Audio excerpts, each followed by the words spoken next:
Hi there guys, just thought I'd give you a quick look at something that I've put together myself for putting bevels on my knives and things.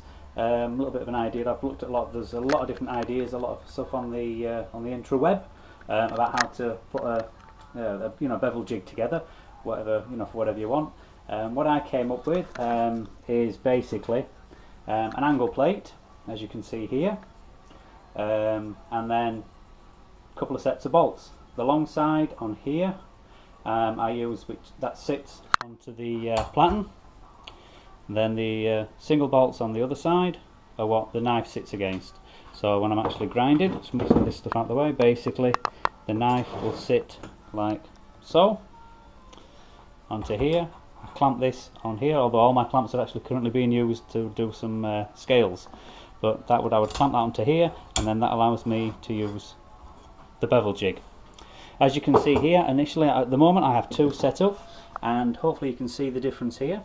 What we have is, this is just the head of the nut, and I've got it set on this particular hole. Obviously by moving the nut forward or back I can alter the height to a certain amount. On this one what I've done is I've used a lock nut method, so that I can actually push the nut up or down considerably more than on this one, simply by either moving the nut forward, or as a generally I leave it here and just screw it out.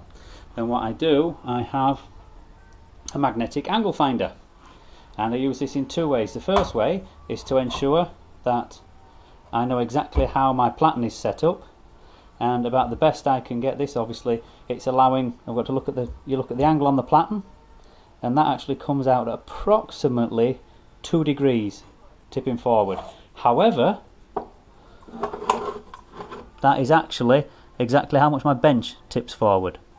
So working on that assumption, which I think should be reasonably correct, actually the platen is perfectly flat. The platen, I have a 90-degree angle between my platen and the back plate. So about as close as I can get it anyway with this. And according to the information on it, it's pretty blooming accurate.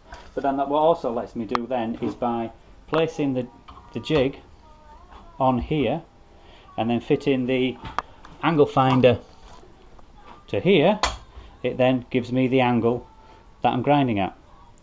So that actually tells me exactly the angle that I'm wanting to work at by either altering the screws or altering the angles. Some of the stuff is a bit of trial and error. I get a piece of steel or a blade, set the jig up and see how far down the knife I want to go. I might not, sometimes I don't even know the angles, it's just a bit of trial and error, and then see how it works. Obviously if I'm getting a bit too far down, push the bolts up. If I think I'm not going far enough, move the bolts back, push them down, or go to the jig with the single bolt. So I'm just finishing off here, I'm just finishing off cleaning the edges on this one. So I'll just pop you there for a moment. Face mask. Spaceman time. There we go. Rear defenders. Glasses. All ready to go.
And there we go. Roll this up, you might even be able to hear me. Yeah, I've done a little bit of work on this one previously. My plan is to set this one up again, possibly at one set angle, and then build up a set of jigs, so it then becomes quite easy to swap between the two, whether I'm putting a a full, you know, a partial flat, full flat, Scandi grind or whatever. So that's how I do it. Just need a few more bolts for that one. Each of those plates has cost me, I think, $6–7. You know, £3 in the UK. So not bad really. Okay, hope that's a bit of some use. Give you a couple of ideas. And like I said, the main reason I was doing all that is get this as smooth as possible. Forgot to mention that.